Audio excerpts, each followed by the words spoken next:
Alright, so this is a video that I've been trying to talk myself into doing for a while. Um, After 6 years of intensive psychotherapy, um, you finally get to the point where you can start talking about things.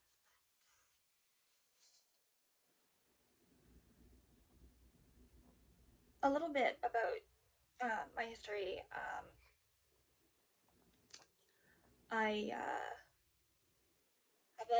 I have an abuse history that lasts 3.5 decades, where I had been abused as a child in multiple different ways, and then domestic violence twice. And so I thought I'd talk a little bit about my first experience with domestic violence.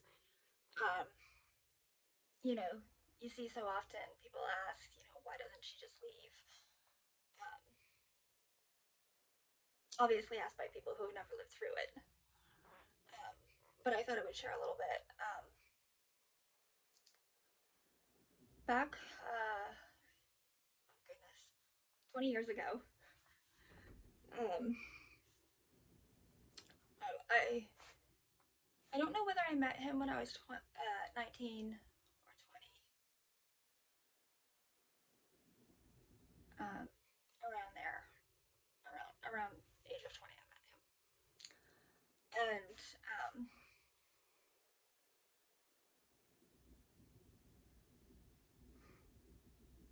like most relationships, they don't start off abusive.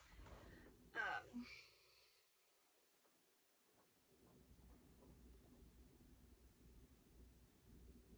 I think things started shortly after we had met. We were in a park drinking, and that was the first time I'd ever gotten drunk, actually. And I had a psychotic breakdown.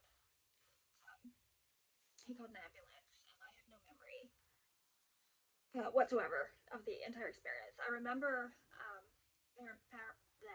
paramedics using a blanket to lift me up onto the stretcher because I guess I was thrashing around, and that's the last thing I remember. I don't remember anything after that. So what I learned after was what he told me, and I believe him because he said that I said things that I never would have told him or anyone else. Um, so obviously he was speaking the truth. And I was diagnosed with PTSD at that point, from the sexual abuse that I had had during childhood. And I never would have told him. But unfortunately, after we had moved, I was in Ottawa at that point, but we had moved then to Newfoundland where he grew up, and his parents and family were still there. And things were okay for a little bit, and then things started going downhill. We had moved, let's see, we had moved in the fall, um, October, November, I think. And it wasn't until after Christmas that things started going downhill. In January, I suffered a miscarriage, and or at least it was highly suspected. Even like the doctor suspected, but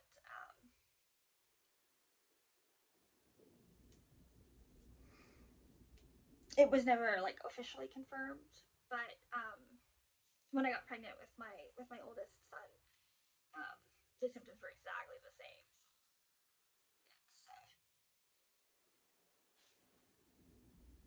anyway, so in January after I had the miscarriage, things started going downhill then, and then my ex, well, he lost his job, and things got really bad after that because he wasn't working. He spent his days sitting on the internet doing who knows what, and I was working full time. I was working in home health care where I was going into people's homes to help them with their daily care, their daily needs. In Canada, it's some. I was working technically as a PSW in the States, you would call that. I was actually trained in North Carolina, so I had my Nurse Aid 1 training in North Carolina. And then I received additional training while I was working. And I worked with a bunch of clients. I could still drive back then. I lost my license shortly after that, but so I was driving to different clients when I was working full time in relatively strenuous work, and he was spending all his time on the internet, and our apartment descended into absolute filth and chaos. And the only person I've ever told what the apartment was like is my psychotherapist, because even now it's like I can't talk about it. But part of it is because I just don't remember. I actually remember very, very little um, about Newfoundland. I could tell you stories after stories of the people I worked with, my clients, but I can't tell you what went on in the apartment. Um, Very little, because that's my trauma. That's one of my trauma responses. Is that when something bad happens, I won't remember. Um, for example, in 2019, July 2019, I fell in the parking lot of my apartment building, and I had thought that I was on the sidewalk and I fell, um, which didn't make any sense. But I had no memory of what had happened until much much later. I now remember that what actually happened was there was a bit of a ledge in between the parking lot and the sidewalk, and I missed the ledge because I don't have depth perception, so I fell. Um, but it took me over a year to remember what actually happened because of the trauma response. But the things that I do remember about Newfoundland are not good at all. But so he used the knowledge, because I was sexually abused by a family member, and a friend of the family member, but um, that stopped when I was like 13, and I have no idea where that person is now. But so anyway, he used that as a weapon against me, um, and he was psychologically abusive. And he would say, if you don't like whatever was going on, he said, if you don't like it, you can just leave. But if you leave, I'm going to go and I'm going to find this person. I'm going to kill them. And it's very hard to leave when you've got this increasingly psychotic person, um, increasingly abusive, saying that if you leave, I'm going to kill somebody. Um,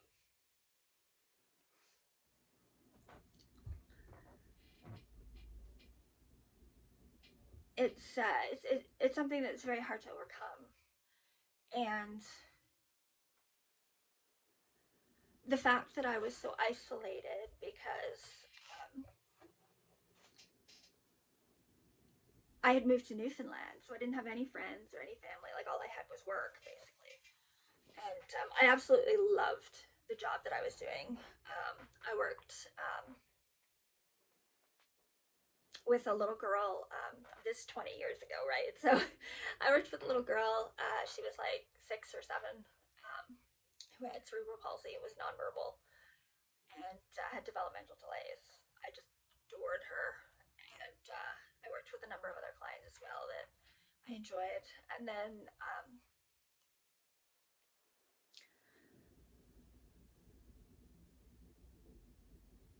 with my ex's increasing abuse, um, I started having a lot of health issues.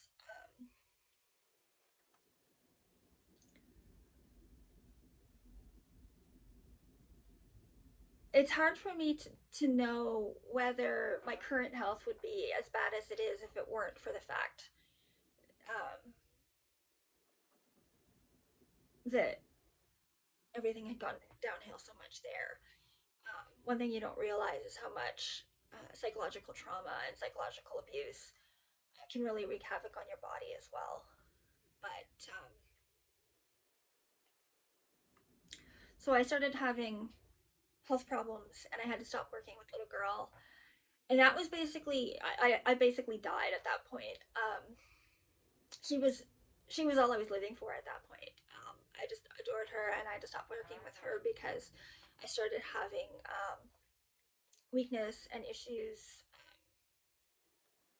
where I thought that I wouldn't be able to pick her up anymore, and we carried her all over the place. She's only 40 pounds, right? So, and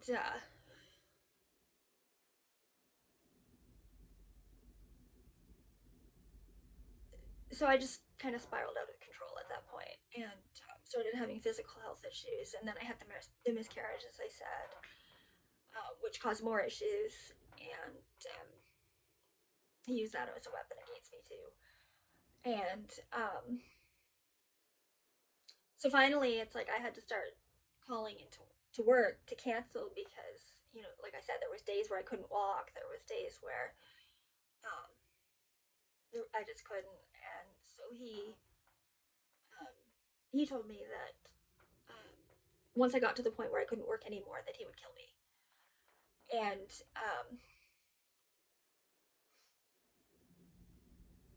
it was at that point that I said, okay, so if I leave, he's going to kill a family member. But if I stay, I'm going to die anyway. And if he didn't kill me, I would have killed myself probably. Because I can't even, like I said, I have very little memory of what actually went on. But 20 years later, I still have a difficult time. And so anyway, so I was like, okay, well, he's gonna kill me if I stay, and so like, he'll find me and kill me if I leave, so it doesn't matter. And so at that point, I actually went to a church in St. John's. We were living in CBS, but I had seen a church near one of my clients. The name of it sounded like a church that I had attended growing up, like the denomination that I had attended at one point growing up. And so I went there on a Sunday. I was like, I'm going to church. And he's like, whatever. He wasn't going to go. And so I went. And then afterwards, I talked to one of the elders at the church. And he was like, no, you need to leave. And so I called my mother. And we concocted this idea that I was going to go and help her. So she was in North Carolina at the time, working as a traveling nurse. And North Carolina had I don't know if they still do, but back at the time they had a Renaissance fair every year. So I told him that I was taking my sewing machine to my mom's for a couple of weeks, and we were going to sew costumes for this Renaissance fair. And so that he wouldn't suspect that I was leaving, because obviously that's the most dangerous time for domestic violence is when you try to leave, they're going to kill you. Um, so I got out at that point,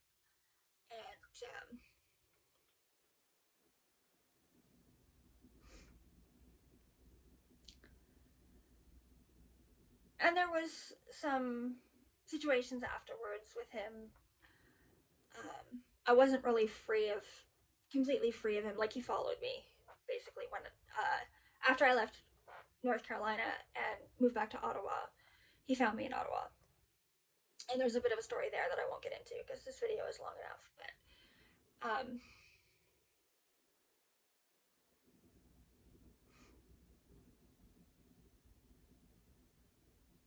yeah, so after I was back, I finally said, okay, leave me alone.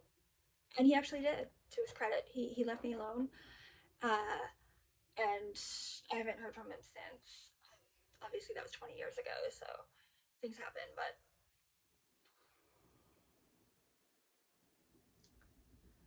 so anyway, that's one story of why it took me so long to leave.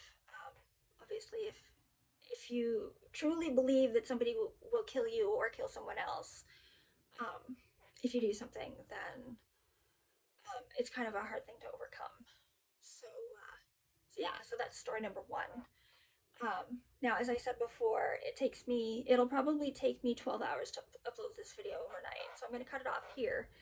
But I'm going to do a second video on my second time when I left my now ex-husband, um, which is a completely different situation because the first time I was only with him for a year instead of 13 years with my ex-husband. So, but yeah, so I'm gonna do another video on that. So if you want to continue the story, you can wait for that. Right. So I'll talk to you later.